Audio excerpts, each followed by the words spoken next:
എല്ലാവർക്കും നമസ്കാരം. കോഴിക്കോട് KSRTCയിലെ ഒരു ബസ് ഡ്രൈവർ ഹോമിയോ മരുന്ന് കഴിച്ചതിന് ശേഷം ബ്രത്ത് അനലൈസറിൽ നോക്കിയപ്പോൾ മദ്യം കഴിച്ചിട്ടുണ്ട് എന്നുള്ളൊരു നിഗമനത്തിലേക്ക് അവിടുത്തെ KSRTCയിലെ ജീവനക്കാർ വന്നതും വലിയ വാർത്തയായതുമൊക്കെ നിങ്ങളെല്ലാവരും അറിഞ്ഞാണ്. അപ്പോൾ പുള്ളി പറഞ്ഞത്, ഞാൻ ഈ ടെസ്റ്റിന് കുറച്ച് മുമ്പായിട്ട് 6ഓളം ഹോമിയോ മരുന്ന് കഴിച്ചു. ആ ഹോമിയോ മരുന്ന് കഴിച്ചത് കൊണ്ടാണ് ഈ ബ്രത്ത് അനലൈസറിൽ ഈ പറഞ്ഞ സംഗതി വന്നത് എന്നാണ് പറഞ്ഞത്. പക്ഷേ അദ്ദേഹത്തെ മാനന്തവാടിയിലോട്ടാണെന്ന് തോന്നുന്നു ആ ബസ് ഓടിക്കേണ്ടതായിരുന്നു, അന്ന് സമ്മതിച്ചില്ല. പുള്ളി ഒരു ടീറ്റോട്ടലറാണ്, പുള്ളി ജീവിതത്തിൽ ഇതുവരെ മദ്യപിച്ചിട്ടില്ല എന്നാണ് പറയുന്നത്. അങ്ങനെ പുള്ളിയെ ടെസ്റ്റ് ചെയ്യാനായിട്ട് KSRTC തീരുമാനിക്കുന്നു. തിരുവനന്തപുരത്ത് കൊണ്ടുവന്നിട്ട് KSRTCയുടെ തന്നെ മെഡിക്കൽ ബോർഡിൽ കാണിച്ചതിന് ശേഷം, അതായത് മരുന്ന് കഴിക്കുന്നതിന് മുൻപേ ഉള്ളതും അതിന് ശേഷമുള്ളതുമായിട്ടുള്ള പരിശോധന നടത്തിയതിന് ശേഷം ഹോമിയോ മരുന്ന് കഴിച്ചു കഴിഞ്ഞാൽ ബ്രത്ത് അനലൈസറിലെ ടെസ്റ്റ് പോസിറ്റീവായിട്ട് കാണിക്കും എന്നുള്ള രീതിയിൽ ആണ് ആ സംഭവം പിരിഞ്ഞത്. അപ്പോൾ ന്യൂസുകളെല്ലാം പറഞ്ഞു ഹോമിയോ മരുന്ന് കഴിച്ചത് കൊണ്ടാണ്, മദ്യപിക്കാത്തത് കൊണ്ടാണ് എന്നെല്ലാം പറഞ്ഞു. അപ്പോൾ ഇന്ന് സംസാരിക്കാൻ ഉദ്ദേശിക്കുന്നത് ഹോമിയോ മരുന്നോ അല്ലെങ്കിൽ ആയുർവേദത്തിലെ ചില മരുന്നുകളോ കഴിച്ചു കഴിഞ്ഞാൽ ബ്രത്ത് അനലൈസറിൽ എന്തുകൊണ്ട് വരുന്നു എന്നുള്ളതാണ്. മാത്രമല്ല, എങ്ങനെയാണ് ഈ ബ്രത്ത് അനലൈസർ വർക്ക് ചെയ്യുന്നത്, നിയമപ്രകാരം ബ്രത്ത് അനലൈസറിൽ എത്ര വരെ ആകാം, ബ്രത്ത് അനലൈസർ ഒരു കൺക്ലൂസീവായിട്ടുള്ള ഒരു ടെസ്റ്റാണോ, ഇങ്ങനെയുള്ള കാര്യങ്ങളെക്കുറിച്ചിട്ടാണ് സംസാരിക്കാനിരിക്കുന്നത്. അപ്പോൾ കുറച്ച് ടെക്നിക്കലായിട്ടുള്ള കാര്യങ്ങൾ കൂടി നമുക്ക് നോക്കേണ്ടതായിട്ടുണ്ട്. അപ്പോൾ എന്താണ് ഈ breath analyser? Breath analyser basically മദ്യം കഴിച്ചിട്ടുണ്ടോ എന്നറിയാനുള്ള ഒരു ഡിവൈസാണ്. ലോ എൻഫോഴ്സ്മെൻറ്റ് അതോറിറ്റികളുടെ കയ്യിലൊക്കെ കാണാറുണ്ട്, പോലീസുകാർ അതുകൊണ്ട് നിർത്താറുണ്ട്. അതിനകത്ത് ഒരു ഡിജിറ്റൽ ഡിസ്പ്ലേ ഉള്ള ഒരു മീറ്റർ ഉണ്ടാവും. അതിനോടൊപ്പം തന്നെ ആ യൂണിറ്റിൻ്റെ അറ്റത്ത് ഡിസ്പോസിബിളായിട്ട് ഊരി മാറ്റാൻ പറ്റുന്ന, അതായത് ഓരോരുത്തരെ കൊണ്ട് ഊതിപ്പിക്കണമല്ലോ, അപ്പോൾ അതിന് വേണ്ടിയിട്ട് ഉപയോഗിക്കാൻ പറ്റുന്ന ഒരു ഡിസ്പോസിബിൾ മൗത്ത് പീസ് എന്ന് പറയാൻ പറ്റുന്ന ഒരു സംഗതി ഉണ്ടാവും. ഇതിനകത്ത് എന്താണ് ബ്രത്ത് അനലൈസർ അനലൈസ് ചെയ്യുന്നത്? ബ്രത്ത് അനലൈസർ പ്രധാനമായിട്ട് അനലൈസ് ചെയ്യുന്നത് നമ്മുടെ ശ്വാസത്തിൽ എത്തനോളിൻ്റെ കണ്ടൻ്റ് ഉണ്ടോ എന്നാണ്. നമ്മൾ ഉപയോഗിക്കുന്ന മദ്യം എന്ന് പറയുന്ന സാധനത്തിനകത്ത് ഇപ്പോൾ ഒരു ഹാർഡ് ലിക്കർ എന്നൊക്കെ പറയാൻ പറ്റുന്നതാണെങ്കിൽ ഏതാണ്ട് 40% ഉള്ളത് ആൽക്കഹോളാണ്. ആൽക്കഹോൾ നമുക്കറിയാം, മെത്തനോളും ഉണ്ട്, എത്തനോളും ഉണ്ട്, വേറെയും പല ആൽക്കഹോളുണ്ട്. പക്ഷേ മെത്തനോൾ എന്ന് പറയുന്നതാണ് നമ്മൾ സാധാരണ വിഷമദ്യം എന്നൊക്കെ പറയുന്നത്. എത്തനോളാണ് സാധാരണ നമ്മൾ കുടിക്കുന്ന മദ്യം എന്ന് പറയുന്നത്. അപ്പോൾ അതിനകത്ത് എത്തനോളിൻ്റെ കണ്ടൻറ്റ് എത്രത്തോളം ഉണ്ട് എന്നുള്ളതാണ് മനസ്സിലാക്കാനായിട്ട് ഉപയോഗിക്കുന്ന ഒരു സംഗതിയാണ് ഈ ബ്രത്ത് അനലൈസർ എന്ന് പറയുന്നത്. എന്തുകൊണ്ടാണ് ഇപ്പോൾ ഞാനൊരു പെപ്സി കുടിച്ചു, അല്ലെങ്കിൽ ഒരു സോഡ കുടിച്ചു കഴിഞ്ഞാൽ വായിൽ നിന്ന് പെപ്സിയുടെയോ അല്ലെങ്കിൽ കൊക്കക്കോളയുടെയോ അല്ലെങ്കിൽ ഫാൻറ്റയുടെയോ ഒന്നും മണം വരാറില്ല. അല്ലെങ്കിൽ വേറെ ഏതെങ്കിലും, ഇപ്പോൾ നാരങ്ങ വെള്ളം കുടിച്ചു, നാരങ്ങ വെള്ളത്തിൻ്റെ മണം വരാറില്ല. കാര്യം, പ്രധാനപ്പെട്ട കാര്യം എന്ന് പറഞ്ഞു കഴിഞ്ഞാൽ നമ്മളുടെ ശ്വാസം എക്സെയിൽ ചെയ്യുന്നതിനോടൊപ്പം അല്ലെങ്കിൽ പുറത്തേക്ക് വിടുന്നതിനോടൊപ്പം സംഭവിക്കുന്ന ഒരു കാര്യമാണ് വാട്ടർ വേപ്പർ, അല്ലെങ്കിൽ വേപ്പറായിട്ട് ലങ്സിൽ നിന്ന് നമ്മൾ ഡീഹൈഡ്രേറ്റഡ് ആവാൻ വേറൊന്നും വേണ്ട, ശ്വാസം വലിച്ചാൽ മാത്രം മതി. ക്രമേണ ജലാംശം ഇങ്ങനെ ശ്വാസത്തിൽ കൂടി പുറത്തേക്ക് പോകുന്നുണ്ട്. അപ്പോൾ അതിനേക്കാൾ വളരെ വോളറ്റൈലായിട്ടുള്ള, വെള്ളത്തിനേക്കാൾ വളരെ വോളറ്റൈലായിട്ടുള്ള കെമിക്കലാണെങ്കിൽ മാത്രമേ അത് പുറത്ത് വരുള്ളൂ. അപ്പോൾ ആൽക്കഹോൾ അങ്ങനെ ഒരു സംഗതിയാണ്. എത്തനോൾ എന്ന് പറയുന്നത് നമ്മുടെ ബ്ലഡിലുണ്ടെന്നുണ്ടെങ്കിൽ നമ്മൾ ശ്വാസം വലിക്കുമ്പോൾ അതിൻ്റെ കൂടെ പുറത്തേക്ക് വരും എന്നുള്ളതാണ് എത്തനോളിൻ്റെ പ്രത്യേകത. അപ്പോൾ അത് മെഷർ ചെയ്യാനുള്ള ഒരു ഡിവൈസാണ് ഈ ബ്രത്ത് അനലൈസർ എന്ന് പറയുന്നത്. നമ്മൾ മദ്യപിച്ച് കഴിഞ്ഞ് സാധാരണ ഒരു വെള്ളം അടിച്ച ഒരാളുമായിട്ട് അസോസിയേറ്റ് ചെയ്യുന്ന മണം എന്ന് പറയുന്നത് എത്തനോളിൻ്റെ മാത്രം മണമല്ല, ശ്വാസത്തിനകത്ത് അസറ്റാൽഡിഹൈഡ് പോലെയുള്ള മറ്റ് കാര്യങ്ങളുമൊക്കെ ഉണ്ടാവാറുണ്ട്. കാര്യം ഇതിൻ്റെ കൂടെയുള്ള കൺജീനേഴ്സ്, അതിൻ്റെ എല്ലാം കൂടെ ചേർന്നിട്ടുള്ള ഒരു മണമാണ് പലപ്പോഴും നമുക്ക് അത് ഫീൽ ചെയ്യാറ്. ഒരു മദ്യപിച്ച ഒരാളുടെ അടുത്ത് നിൽക്കുമ്പോൾ നമുക്ക് ഫീൽ ചെയ്യുന്ന ആ ഒരു മണം എന്ന് പറയുന്നത്. ബ്രത്ത് അനലൈസർ എന്താ ചെയ്യുന്നത്? ബ്രത്ത് അനലൈസർ ഒരു 2-3 ടൈപ്പ് സംഗതികൾ അവൈലബിളാണ്. സാധാരണ നല്ല ഹൈ ക്വാളിറ്റിയിലുള്ള ഫ്യൂവൽ സെല്ലുകൾ ഉപയോഗിച്ചുണ്ടാക്കിയതാണ് ഈ ലോ എൻഫോഴ്സ്മെൻറ്റ് അതോറിറ്റിയുടെ കയ്യിലൊക്കെ ഇരിക്കുന്നത്. ആൽക്കോ സെൻസ് എന്ന് പറഞ്ഞൊരു കമ്പനിയുടെ ഉണ്ട്, അതുപോലെ ആൽക്കോ സെൻസർ എന്ന് പറഞ്ഞൊരു കമ്പനിയുടെ ഉണ്ട്, ഡ്രാക്കർ എന്ന് പറഞ്ഞ കമ്പനിയുടെ ഉണ്ട്. അപ്പോൾ ഇതൊക്കെ വളരെ ഹൈ ക്വാളിറ്റി ആയിട്ടുള്ള സെൻസേഴ്സ് തന്നെയാണ്. സാധാരണ പണ്ടൊക്കെ ഉപയോഗിച്ചുകൊണ്ടിരുന്ന അത്ര സെൻസിറ്റിവിറ്റി ഇല്ലാത്ത സെമി കണ്ടക്ടർ വെച്ചുണ്ടാക്കിയിട്ടുള്ള ആൽക്കഹോൾ സെൻസേഴ്സ്, ആമസോണിലൊക്കെ 150 രൂപ എടുത്താൽ പോലും നമുക്ക് വാങ്ങിക്കാൻ കിട്ടുന്ന ആൽക്കഹോൾ സെൻസേഴ്സ് ഉണ്ട്, സെമി കണ്ടക്ടർ ബേസ്ഡ് ആയിട്ടുള്ളതാണ്. പക്ഷേ ഇപ്പോൾ മാറിയിട്ടുണ്ട്, പല പല ടെക്നോളജി ഉണ്ട്. അതിനകത്ത് ഇപ്പോൾ കൂടുതൽ ഉപയോഗിക്കുന്നത്, ഇന്ത്യയിൽ പ്രത്യേകിച്ച് ലോ എൻഫോഴ്സ്മെൻറ്റ് അതോറിറ്റീസ് ഉപയോഗിക്കുന്നത് ഫ്യൂവൽ സെൽ ബേസ്ഡ് ആയിട്ടുള്ള ഒരു ബ്രത്ത് അനലൈസറാണ് ഉപയോഗിക്കുന്നത്. ഇപ്പോൾ എന്താണ് ഫ്യൂവൽ സെൽ? അതിനകത്ത് പ്രധാനമായിട്ട് 2 ഇലക്ട്രോഡ്സും ഒരു ഇലക്ട്രോലൈറ്റും ഉണ്ടാവും. ഇലക്ട്രോഡ്സ് നമ്മൾ സ്കൂളിൽ പഠിച്ചിട്ടുള്ള കാര്യമാണ്. അപ്പോൾ ഇതിനകത്തേക്ക് ഒരാളെ കൊണ്ട് ഡീപ്പായിട്ട് ശ്വാസം ഊതിപ്പിക്കുകയാണെന്നുണ്ടെങ്കിൽ ഈ എത്തനോൾ എന്ന് പറയുന്ന സാധനം അങ്ങോട്ട് ചെന്നതിന് ശേഷം ഈ ഒരു ഇലക്ട്രോഡിൽ വെച്ച് ഓക്സിഡൈസ് ചെയ്യപ്പെടുകയും ഓക്സിഡൈസ് ചെയ്തതിന് ശേഷം അവിടെ വെച്ചിട്ട് അത് അസറ്റിക് ആസിഡും അതുപോലെ തന്നെ ഹൈഡ്രജൻ ആയിട്ടും അല്ലെങ്കിൽ പ്രോട്ടോൺസ് ആയിട്ടും, ഹൈഡ്രജൻ എന്ന് പറയുന്നത് പ്രോട്ടോൺസ് തന്നെയാണ്, പ്രോട്ടോൺസ് ആയിട്ടും ഇലക്ട്രോൺസ് ആയിട്ടും മാറും. അപ്പോൾ ഈ റിലീസാവുന്ന ഇലക്ട്രോൺസിൽ നിന്ന് ഉണ്ടാക്കുന്ന ഒരു ചെറിയ കറണ്ട് നമ്മളൊരു മീറ്ററിൽ ഘടിപ്പിച്ചതിന് ശേഷം അതിന് റീഡിങ് എടുക്കുകയാണ് ചെയ്യുന്നത്. അപ്പോൾ കഴിച്ചിട്ടുള്ള അല്ലെങ്കിൽ ബ്ലഡിലുള്ള BAC എന്നാണ് പറയുന്നത്, ബ്ലഡ് ആൽക്കഹോൾ കണ്ടൻറ്റിന് പ്രൊപ്പോർഷനേറ്റ് ആയിട്ടുള്ള അല്ലെങ്കിൽ അനുപാതത്തിലുള്ള ഒരു റീഡിങ് അതിനകത്ത് കിട്ടും എന്നുള്ളതാണ്. അപ്പോൾ നമ്മുടെ നാട്ടിൽ നിയമപരമായിട്ട് ബ്ലഡിൽ കാണാൻ പറ്റുന്നത് എന്ന് പറഞ്ഞാൽ 0.03 എന്ന് പറയുന്ന റീഡിംഗ് ആണ് അതിനകത്ത് വരേണ്ടത്. BAC എന്ന് പറയുന്നത് 0.03 ആണ്. അതിൽ കൂടുതലാണെന്നുണ്ടെങ്കിൽ അതിൻ്റെ അർത്ഥം നമ്മൾ മദ്യപിച്ചിട്ടുണ്ട്, അല്ലെങ്കിൽ അനുവദനീയമായ അളവിൽ കൂടുതലാണെന്ന് പറയുന്നത് അപ്പോഴാണ് 0.03ക്ക് മുകളിൽ, അല്ലെങ്കിൽ 30 milligrams per 100 ml ബ്ലഡ് എന്നാണ് എൻ്റെ കണക്ക്. 30 മില്ലിഗ്രാം വരെ ശരീരത്തിൻ്റെ രക്തത്തിൽ ഒരു 100 ml രക്തം എടുത്തു കഴിഞ്ഞാൽ അതിനകത്തുണ്ട് എന്നുണ്ടെങ്കിൽ നമ്മൾ ഈ പറയുന്ന അലോവബിൾ ലിമിറ്റിന് മുകളിലായി പോയി എന്നുള്ളതാണ്. അപ്പോൾ പൊതുവേ പലർക്കും വരാൻ സാധ്യതയുള്ള ഒരു സംശയം, ഇതെടുത്തു കഴിഞ്ഞാൽ ഇത് കൺക്ലൂസീവ് ആയിട്ടുള്ള ടെസ്റ്റാണോ? കോടതി തന്നെ പറഞ്ഞിട്ടുള്ളതെന്ന് പറഞ്ഞു കഴിഞ്ഞാൽ ഈ ബ്രത്ത് അനലൈസറിൽ തന്നെ പ്രിൻ്റർ വരുന്ന മോഡലുണ്ട്, അതിൽ നിന്ന് തന്നെ പ്രിൻ്റ് ഔട്ട് എടുക്കുകയാണെന്നുണ്ടെങ്കിൽ അത് ഒരു കോർട്ട് ഓഫ് ലോയിൽ വേണമെങ്കിൽ ഉപയോഗിക്കാൻ പറ്റുന്ന ഒരു സാധനമായിട്ട് പറയുന്നുണ്ട്.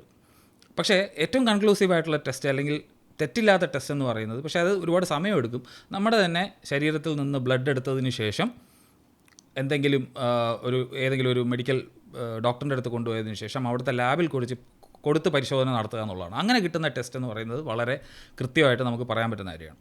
അപ്പോൾ എങ്ങനെയാണ് ഈ ബ്രത്ത് അനലൈസറിലുള്ള സാധനം, അല്ലെങ്കിൽ നമുക്കിപ്പോൾ നിങ്ങളിപ്പോൾ മദ്യമൊന്നും കഴിച്ചിട്ടില്ല, പക്ഷേ പോയപ്പോൾ ഒരു പർട്ടിക്കുലർ എമൗണ്ട് ഓഫ് ആൽക്കഹോൾ ഉണ്ടെന്ന് കണ്ടെത്തുകയാണെങ്കിൽ അതെങ്ങനെയാണ് കണ്ടെത്തുന്നത്? അല്ലെങ്കിൽ നിങ്ങൾ അഥവാ മദ്യം കഴിച്ചിട്ടുണ്ട്, ഒരു ലാർജ് കഴിച്ചു കഴിഞ്ഞാൽ പ്രശ്നമുണ്ടോ? പലർക്കും ഉള്ള സംശയമാണ്, 90 ml കഴിച്ചാൽ കുഴപ്പമുണ്ടോ? എത്ര നേരം കഴിഞ്ഞാൽ അത് ശരീരത്തിലെ ബ്ലഡിൽ നിന്ന് പോകും? ഇങ്ങനെയുള്ള കാര്യങ്ങളുണ്ട്. ഇവിടെയുള്ള ഒരു പ്രശ്നം എന്ന് വെച്ച് കഴിഞ്ഞാൽ ആണിനും പെണ്ണിനും വ്യത്യാസമുണ്ട്. ഓരോരുത്തരുടെ തന്നെ ജനിതകപരമായിട്ടുള്ള വ്യത്യാസങ്ങളുണ്ട്, നമ്മൾ ശരീരം മെറ്റബോളൈസ് ചെയ്യുന്നതിലുള്ള വ്യത്യാസമുണ്ട്, ഇങ്ങനെയൊക്കെയുള്ള കുറേ കാര്യങ്ങളുണ്ട്. പക്ഷേ നമുക്കിത് കണക്കൂട്ടാനായിട്ട് ഒരു മെത്തേഡുണ്ട്. ആ മെത്തേഡിന് പറ്റിയ ഒരു വെബ്സൈറ്റും ഉണ്ട്. ഞാൻ വെബ്സൈറ്റിൻ്റെ ലിങ്ക് തീർച്ചയായിട്ടും ഡിസ്ക്രിപ്ഷനിൽ കൊടുക്കാം. അപ്പോൾ നിങ്ങൾക്ക് തന്നെ ഉള്ള സംശയങ്ങൾ അതിനകത്ത് നോക്കാം. എന്നാലും സാധാരണ നമ്മുടെ നാട്ടിൽ ഉപയോഗിക്കുന്ന കുറച്ച് സാധനങ്ങളുടെ കുറച്ച് എക്സാമ്പിൾ കാണിക്കാം എന്നാണ് വിചാരിക്കുന്നത്. ഇത് ആണ് ഞാൻ പറഞ്ഞ ആ കാൽക്കുലേറ്റർ എന്ന് പറയുന്നത്. ഇത് വിറ്റ്മാർക്ക് ഇക്വേഷൻ എന്ന് പറഞ്ഞ ഇക്വേഷൻ വെച്ചിട്ടാണ്, അതായത് ശരീരഭാരം അനുസരിച്ചിട്ട് എത്ര ഡോസ് കഴിച്ചു കഴിഞ്ഞാൽ എത്ര മണിക്കൂർ കഴിയുമ്പോൾ എങ്ങനെ എഫക്റ്റ് ഉണ്ടാവുമെന്ന് അറിയാൻ വേണ്ടിയിട്ടാണ് ഈ ചാർട്ട് ഉപയോഗിക്കുന്നത്. ഇതിനകത്ത് നോക്കിക്കഴിഞ്ഞാൽ ഇതിനകത്ത് R എന്ന് പറയുന്ന ഈ ഇക്വേഷനകത്ത് R എന്ന് പറഞ്ഞ ഒരു സംഗതിയുണ്ട്, അല്ലെങ്കിൽ ഒരു കോൺസ്റ്റൻറ്റ് പോലെ വയ്ക്കുന്ന ഒരു സംഗതിയുണ്ട്. അത് മെയിലിന് 0.68ഉം ഫീമെയിലിന് 0.55ഉമാണ്. ഓക്കെ, അപ്പോൾ ആവറേജ് ആയിട്ടുള്ള ഒരു ബ്ലഡ് ആൽക്കഹോൾ കണ്ടൻറ്റ് എത്രയുണ്ടെന്നുള്ളത് മനസ്സിലാക്കാനായിട്ട് നമുക്ക് ചെയ്യാവുന്നതാണ്. ഇപ്പോൾ ഉദാഹരണത്തിന് ഞാനിപ്പോൾ ഒരു 70 കിലോ ഉള്ള ഒരു 70 kg ഉള്ള ഒരു മെയിലിൻ്റെ കാര്യം നമുക്ക് നോക്കാം. മെയിലിനകത്താണെന്നുണ്ടെങ്കിൽ ഒരു സ്റ്റാൻഡേർഡ് ഡ്രിങ്ക് കഴിക്കുന്നു. സ്റ്റാൻഡേർഡ് ഡ്രിങ്ക് എന്ന് പറഞ്ഞാൽ നമ്മുടെ നാട്ടിലുള്ള പോലെ 30 or 60 ഒന്നുമല്ല, സാധാരണ 1.5 ounce അല്ലെങ്കിൽ 45 ml ആണ് ഒരു സ്റ്റാൻഡേർഡ് ഡ്രിങ്ക് എന്ന് പറയുന്നത്. അതായത് 40% ആൽക്കഹോളുള്ള വിസ്കിയോ അല്ലെങ്കിൽ ഏതെങ്കിലും ഒരു ഹാർഡ് ലിക്കർ കഴിക്കുകയാണെന്നുണ്ടെങ്കിൽ, ഒരു സിംഗിൾ ഡ്രിങ്ക് കഴിക്കണമെങ്കിൽ, അതായത് 45 ml കഴിക്കുകയാണെങ്കിൽ 1 മണിക്കൂർ കഴിയുമ്പോൾ ബ്ലഡിനകത്ത് 70 കിലോ ഉള്ള ഒരാൾക്കാണേ 1 മണിക്കൂർ കഴിയുമ്പോൾ 0.01% ഉണ്ടാവും. നമ്മുടെ പെർമിസിബിൾ ലിമിറ്റ് എന്ന് പറയുന്നത് 0.03 ആണ്. കുറച്ച് കുറവാണ്, അത്ര പ്രശ്നമില്ല എന്ന് വേണമെങ്കിൽ പറയാം. ഇനി 2 ഡ്രിങ്ക് ആകുമ്പോൾ സംഭവിക്കുന്നത് നോക്കിയേ, അതായത് 90 ml കഴിഞ്ഞിട്ട് 1 മണിക്കൂർ കഴിഞ്ഞ് നിങ്ങൾ നോക്കിക്കഴിഞ്ഞാൽ 0.04% കാണിക്കാൻ പറ്റും. അപ്പോഴത്തേക്കും തന്നെ അത് ലിമിറ്റിന് മുകളിൽ പോയി എന്നുള്ളത് കാണിക്കും. തിരിച്ച് 0 വരാനായിട്ട് 3 മണിക്കൂറെങ്കിലും എടുക്കും BAC 0% ആവാനാണ് കാണിക്കുന്നത്. കാര്യം ഞാൻ നേരത്തെ പറഞ്ഞിരുന്നു, ആൽക്കഹോൾ ഓരോരുത്തരുടെ ശരീരത്തിലും മെറ്റബോളൈസ് ചെയ്യുന്ന രീതിയിൽ വ്യത്യാസം വരുന്നത്. ഇനി ഇതേ കാര്യം തന്നെ ഫീമെയിലിന് നമുക്കൊന്ന് നോക്കാം. ഫീമെയിലാണെന്നുണ്ടെങ്കിൽ, അതായത് മെയിലിന് 0.4 ഉണ്ടായിരുന്നത് ഫീമെയിലിൽ സെയിം ബോഡി വെയിറ്റ് വെച്ച് നോക്കുകയാണെങ്കിൽ 0.06 ആവുമെന്ന് കാണാം.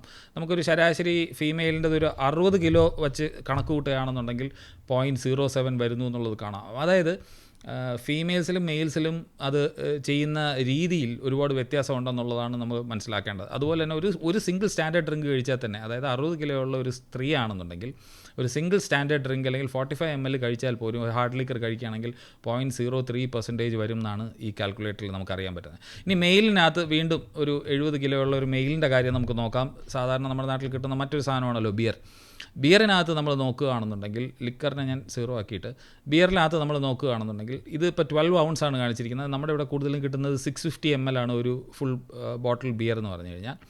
അപ്പോൾ ഇതിൻ്റെ ഇരട്ടി നമുക്ക് കൊടുക്കാം. അതായത് 2 എണ്ണം കൊടുത്തു കഴിഞ്ഞാൽ ഇമ്മീഡിയറ്റ്ലി അപ്പം തന്നെ നമുക്കറിയാം അത് 0.04ന് മുകളിൽ പോയി എന്നുള്ളത് കാണാൻ പറ്റും. അതായത് ഒരു സിംഗിൾ ബിയർ മതി നമുക്ക് ബ്ലഡ് ആൽക്കഹോൾ ലെവൽ എന്ന് പറയുന്നത് 0.04 പോകുന്നതായിട്ട് കാണാൻ പറ്റും. ഇനി വൈൻ നോക്കാം. വൈനാണെങ്കിൽ ഇത് കാണിച്ചിരിക്കുന്നത് 5 ounce ആണ്. അതായത് അപ്രോക്സിമേറ്റ്ലി 12% ആൽക്കഹോൾ പെർസെൻറ്റേജ് ഉള്ളതാണെന്നുണ്ടെങ്കിൽ, അപ്പോൾ ഇതിനകത്ത് നോക്കിക്കഴിഞ്ഞാൽ 2 വൈൻ എടുത്തു കഴിഞ്ഞാൽ തന്നെ 0.04 ആവുന്നതായിട്ട് നമുക്കിതിനകത്ത് കാണാൻ പറ്റും. അതായത് ഈ 5 ounceൻ്റെ വൈൻ ബോട്ടിൽസ് ആണ് അവിടെ കിട്ടുന്നത്. അപ്പോൾ അതാണെന്നുണ്ടെങ്കിൽ 0.04 ആവുന്നതായിട്ട് കാണാൻ പറ്റും. അപ്പോൾ ഫീമെയിൽസിലാണെങ്കിലോ ഇമീഡിയറ്റ്ലി അതൊരു 0.06 ആവും. പക്ഷേ ഞാൻ ഇവിടെ 70 കിലോ ആണ് കൊടുത്തിരിക്കുന്നത്. നമുക്ക് 60 kg ഇട്ട് കഴിഞ്ഞാൽ അറിയാൻ പറ്റും. അപ്പോൾ ഇത് ഈസി ആയിട്ട് നിങ്ങൾക്ക് ഓരോന്നും ബിയറിന് എങ്ങനെ ഓരോന്നിനും എങ്ങനെയാണ് വെയിറ്റ് അനുസരിച്ചിട്ട് കണക്ക് കൂട്ടാനായിട്ട് ഇത് ഉപയോഗിക്കാവുന്നതാണ്. ഇത് ഉപയോഗിച്ച് കഴിഞ്ഞാൽ നമുക്കൊരു ഐഡിയ കിട്ടും. ബ്ലഡിൽ ഓരോ അളവിനനുസരിച്ച് മദ്യം കഴിക്കുമ്പോൾ അല്ലെങ്കിൽ ബിയർ കഴിക്കുമ്പോൾ വൈൻ കഴിക്കുമ്പോൾ എങ്ങനെയാണ് മദ്യത്തിൻ്റെ അളവ് ബ്ലഡിൽ ഉണ്ടാകുന്നതെന്നുള്ളത് നമുക്ക് ഈ പറയുന്ന മെത്തേഡിലൂടെ കാൽക്കുലേറ്റ് ചെയ്യാവുന്നതാണ്. പക്ഷേ അതൊരു ഏകദേശ കണക്ക് മാത്രമാണ്, കൃത്യമല്ല. അപ്പോൾ ഇതിനകത്ത് 1 മണിക്കൂർ എന്നുള്ളത് 2 മണിക്കൂർ ആവുകയോ അല്ലെങ്കിൽ 2 മണിക്കൂർ എന്നുള്ളത് 4 മണിക്കൂർ ആകുമ്പോൾ അതിനനുസരിച്ചിട്ട് വ്യത്യാസം വന്നുകൊണ്ടിരിക്കുന്നുണ്ട്. അളവ് കുറഞ്ഞു വരുന്നുണ്ട്. പക്ഷേ പൂർണ്ണമായി ഇല്ലാതാക്കാൻ എത്ര സമയം എടുക്കും എന്നൊക്കെ ചോദിച്ചു കഴിഞ്ഞാൽ അത് പറയാനായിട്ട് ബുദ്ധിമുട്ടുണ്ടെന്നുള്ളതാണ്. പലപ്പോഴും ഞാൻ മനസ്സിലാക്കുന്നത് ഈ പൈലറ്റ്സിനൊക്കെ പറയുന്നതെന്ന് പറഞ്ഞു കഴിഞ്ഞാൽ ത്രോട്ടിൽ തൊടുന്നതിന് മുമ്പ് 12 മണിക്കൂർ മുമ്പെങ്കിലും മദ്യത്തിൽ നിന്ന് ഒഴിവായിരിക്കണം, അല്ലെങ്കിൽ മദ്യം കഴിക്കുന്നത് നിർത്തിയിരിക്കണം എന്നുള്ളതാണ് അതിനകത്തുള്ളൊരു കണക്കായിട്ട് പറയുന്നത്. ഇനി നമ്മുടെ വിഷയത്തിലേക്ക് വരാം. ഹോമിയോ മരുന്ന് കഴിച്ചു കഴിഞ്ഞാൽ അല്ലെങ്കിൽ വേറെ എന്തെങ്കിലും വസ്തുക്കൾ ഉപയോഗിച്ച് കഴിഞ്ഞാൽ ഏതെങ്കിലും തരത്തിൽ ബ്രത്ത് അനലൈസറിനകത്ത് റീഡിങ് വരാൻ സാധ്യതയുണ്ടോ?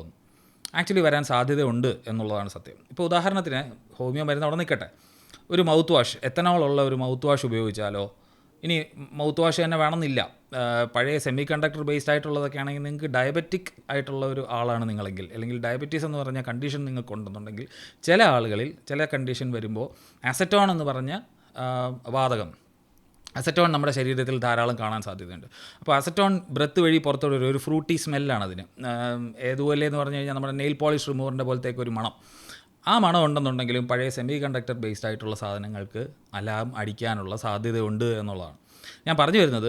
ഹോമിയോ മരുന്ന് മാത്രമല്ല, മൗത്ത് വാഷോ എത്തനോളുള്ള മൗത്ത് വാഷോ അല്ലെങ്കിൽ ഡയബറ്റിക് ആയിട്ടുള്ള കണ്ടീഷനോ ഒക്കെ ഉണ്ടെങ്കിൽ ഇപ്പോൾ അതിൻ്റെ പുതിയ ജനറേഷൻ സാധനങ്ങളിൽ എറർ കുറഞ്ഞു വരുന്നുണ്ട്. യൂഷ്വലി ഈ കാണിക്കുന്ന റീഡിങ്ങിനേക്കാളും ഇപ്പോൾ ഫ്യൂവൽ സെൽ ബേസ്ഡ് ആയിട്ടുള്ളതൊക്കെ ആണെങ്കിൽ പറയുന്നത് ഒരു +or-5 മുതൽ 10% വരെയുള്ള എറർ മാർജിൻ വരാം എന്നുള്ളതാണ് പറയുന്നത്. കൺക്ലൂസീവ് ആയിട്ടുള്ള ടെസ്റ്റ് വേണമെങ്കിൽ നമ്മൾ തീർച്ചയായിട്ടും ബ്ലഡ് ടെസ്റ്റിന് എടുക്കണം. ഇനി ഹോമിയോ മരുന്ന് എന്തുകൊണ്ടാണ് ഉണ്ടാക്കുന്നത്? ഹോമിയോയിൽ കൂടുതലും ഡൈല്യൂട്ട് ചെയ്യാനും അല്ലെങ്കിൽ പ്രിസർവ് ചെയ്യാനെന്നും പറഞ്ഞ് അല്ലെങ്കിൽ മദർ ടിഞ്ചർ ഉണ്ടാക്കാനായിട്ടൊക്കെ ഉപയോഗിക്കുന്ന ഒരു സാധനം തന്നെയാണ് ആൽക്കഹോൾ. നമ്മൾ പറയുന്നതിനേക്കാൾ വളരെയധികം ലെവലിൽ തന്നെ ഉണ്ട്. അതായത് 90% വരെയൊക്കെ ആൽക്കഹോളുള്ള പല ഹോമിയോ മരുന്നുകൾ പോലും ഉണ്ട്. അപ്പോൾ അതിനകത്ത് ആൽക്കഹോൾ ഉണ്ട്. ആൽക്കഹോൾ എന്ന് പറയുന്ന വസ്തു അതിനകത്ത് ഇല്ലെങ്കിൽ നമുക്ക് പറയാം ഓക്കെ, ആ മരുന്ന് കഴിച്ചിട്ടും അത് ബ്രത്ത് അനലൈസർ, അതിനകത്ത് ആക്ച്വലി ആൽക്കഹോൾ ഉണ്ടെന്നുള്ളതാണ് സത്യം. ഇനി ഹോമിയോ മരുന്നിന് മാത്രമല്ല, ഈ ആയുർവേദത്തിൽ കഴിക്കുന്ന പല അരിഷ്ടങ്ങളിനകത്തും, അല്ലെങ്കിൽ അരിഷ്ടം എന്ന് പറഞ്ഞു കഴിഞ്ഞാൽ തന്നെ ബേസിക്കലി അതിനകത്ത് ആൽക്കഹോളിൻ്റെ കണ്ടൻറ്റ് കാണുന്നതാണ്. പലപ്പോഴും നോക്കിക്കഴിഞ്ഞാൽ ബിയറോ അല്ലെങ്കിൽ മറ്റ് മദ്യങ്ങളോ ഉള്ളതിനേക്കാൾ വളരെയധികം അതിനകത്ത് ആൽക്കഹോൾ ഉണ്ടെന്നുള്ളത് വസ്തുതയാണ്. അത് അവർക്കും അറിയാവുന്നതാണ്. മരുന്നുള്ളതെന്ന് ഇനി ഇത് മാത്രമല്ല, ഇനിയിപ്പോൾ മോഡേൺ മെഡിസിനകത്ത് ഉപയോഗിക്കുന്ന പല കഫ് സിറപ്പ് എടുത്ത് നോക്കി, അതിനകത്തും എത്തനോൾ ബേസ്ഡ് ആയിട്ടുള്ള സാധനം ഉണ്ടെങ്കിൽ തീർച്ചയായിട്ടും അതിനകത്ത് ഇത് ബീപ്പടിക്കും. കാര്യം അത് പുറത്തേക്കുള്ള ബ്രത്തിനകത്ത് എത്തനോൾ ഉണ്ടാവും. കാര്യം കഫ് സിറപ്പിനകത്ത് എത്തനോളുള്ള ബേസ് ചെയ്തിട്ടുള്ള സാധനങ്ങളുണ്ട്. ഇപ്പോൾ ഒരു കഫ് സിറപ്പ് കുടിച്ചാലോ അരിഷ്ടം കഴിച്ചാലോ ഹോമിയോ മരുന്ന് കഴിച്ചാലോ ഒക്കെ ഈ ബ്രത്ത് അനലൈസറിനകത്ത് അടിക്കാനുള്ള സാധ്യതയുണ്ട്. കാര്യം നിങ്ങൾ എക്സെയിൽ ചെയ്യുന്ന സമയത്ത് അതിനകത്ത് എത്തനോൾ ഉണ്ടാകും എന്നുള്ളത് കൊണ്ടാണ്. അപ്പോൾ അരിഷ്ടത്തിനകത്തൊക്കെ ആവശ്യത്തിനുണ്ട്. അരിഷ്ടം കഴിച്ചുകൊണ്ട് പുറത്തു പോയി നമുക്ക് പോലീസുകാരത്ത് പറയാൻ പറ്റില്ല അരിഷ്ടം കഴിച്ചതുകൊണ്ടാണെന്നല്ല. എത്തനോളിൻ്റെ ഒരു എത്തനോൾ അതിനകത്ത് ഉള്ളത് കൊണ്ടാണ് നിങ്ങളുടെ ബ്രത്ത് അനലൈസറിനകത്ത് തീർച്ചയായിട്ടും അടിക്കുന്നത്. ഇനി എത്തനോൾ കുറച്ച് കഴിച്ചാൽ പോലും ചിലർക്ക് ഡ്രൈവ് ചെയ്യുന്ന സമയത്ത് ജഡ്ജ്മെൻറ്റും കാര്യങ്ങളൊക്കെ തെറ്റാണ്. അപ്പോൾ അതുകൊണ്ടാണ് ഇപ്പോൾ പല മരുന്നുകൾ നിങ്ങൾ ചിലപ്പോൾ മോർണിംഗ് കണ്ടിട്ടുണ്ട്, ഇത് ഉപയോഗിക്കണം, അല്ലെങ്കിൽ ഡോക്ടർ നിങ്ങളോട് പറയാറുണ്ട് ഈ മരുന്ന് കഴിച്ചുകൊണ്ട് വണ്ടി ഓടിക്കരുത് എന്ന് പറയുന്നതിൻ്റെ കാരണം അതിനകത്തുള്ള കെമിക്കൽ കോമ്പോസിഷനെ പറ്റി ഡോക്ടറിന് കൃത്യമായ ധാരണ ഉള്ളതുകൊണ്ടാണ്. അപ്പോൾ ഹോമിയോ മരുന്ന് കഴിച്ചിട്ട് വണ്ടി ഓടിക്കാമോ ഓടിച്ചൂടെ എന്ന് ചോദിച്ചു കഴിഞ്ഞാൽ, ഈ കോവിഡിൻ്റെ സമയത്ത് നിങ്ങൾ കേട്ട് വേണം ചിലർ ഹോമിയോ കടയിൽ പ്രിസ്ക്രിപ്ഷൻ കൊണ്ടുപോയിട്ട് ഈ സാധനം, ഞാൻ മരുന്നിൻ്റെ പേര് പറയുന്നില്ല, ഉണ്ടോ എന്ന് ചോദിച്ച് വാങ്ങിച്ച് കുടിച്ചതായിട്ട്.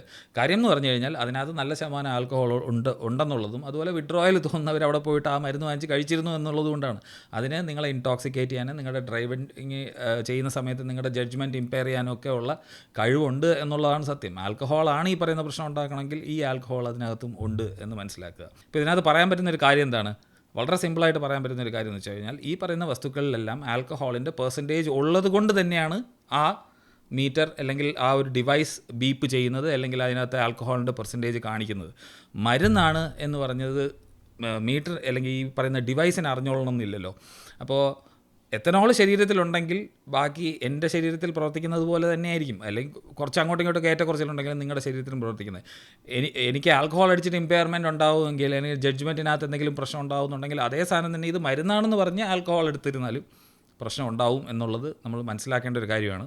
പിന്നെ വായിൽ മാത്രം നിൽക്കുന്ന, അതായത് റെസിഡ്യുവൽ ആൽക്കഹോൾ എന്ന് പറയാം. ഇപ്പോൾ ഹോമിയോ മരുന്ന് കഴിച്ചു, ഇമീഡിയറ്റ്ലി മെഷർ ചെയ്ത് കഴിഞ്ഞാൽ ചിലപ്പോൾ വരുന്നത് മാത്രമേ ഉള്ളൂ, അകത്ത് പോകുന്നത് വളരെ കുറച്ച് ക്വാണ്ടിറ്റി ആണെന്നുണ്ടെങ്കിൽ അത് പ്രശ്നമില്ല, അലോവബിൾ ലിമിറ്റിന് അകത്താണ് എന്നുള്ളതാണ്. അതുകൊണ്ടാണ് ഇപ്പോൾ KSRTC പുതിയൊരു ഇതും കൂടെ പറഞ്ഞിട്ടുണ്ട്. അഥവാ മരുന്ന് കഴിക്കുന്നു എന്ന് പറയുകയാണെങ്കിൽ 20 മിനിറ്റിന് ശേഷം വീണ്ടും ഒന്നുകൂടെ റീഡിങ് എടുക്കണം എന്ന് പറയാനുള്ള ഒരു കാരണം. അപ്പോൾ അത് കഴിഞ്ഞിട്ടും ഇത് അടിക്കുന്നുണ്ടെങ്കിൽ, ഇനി ഹോമിയോ മരുന്ന് കഴിച്ചിട്ടാണെങ്കിൽ പോലും അവർ വണ്ടി ഓടിക്കാൻ സമ്മതിക്കില്ല. അത് വളരെ വയസ്സായിട്ടുള്ളൊരു ഡിസിഷനാണ്. കാര്യം ഈ കഴിക്കുന്ന മരുന്നിനകത്ത് ഇനിയിപ്പോൾ കഫ് സിറപ്പ് ഓടിച്ചിട്ടാണ് നിൽക്കുന്നതെന്ന് തന്നെ ഇരിക്കട്ടെ, അങ്ങനെയാണെങ്കിൽ പോലും അതിനകത്ത് എന്തെങ്കിലും പ്രശ്നം ഉണ്ടെന്നുണ്ടെങ്കിൽ ആളുകളുടെ സേഫ്റ്റി എന്ന് പറയുന്നത് ഏറ്റവും ഇമ്പോർട്ടൻ്റ് ആയിട്ടുള്ളൊരു കാര്യമാണ്. അപ്പോൾ അങ്ങനെ ഉണ്ടെന്നുണ്ടെങ്കിൽ അതിൽ നിന്ന് ഒഴിവായി നിൽക്കുന്നത് തന്നെയാണ് ഏറ്റവും നല്ലത് എന്നുള്ളതാണ് എനിക്കിതിനകത്ത് പറയാനുള്ളത്. അപ്പോൾ ഇങ്ങനെയാണ് ബ്രെത്ത് അനലൈസർ വർക്ക് ചെയ്യുന്നത്, ആൽക്കഹോളിൻ്റെ ശതമാനം കണക്ക് കൂട്ടുന്നത്. മറ്റൊരു ഇൻട്രസ്റ്റിംഗ് ആയിട്ടുള്ള വിഷയമായിട്ട് കാണാം. അതുവരെ ബൈ.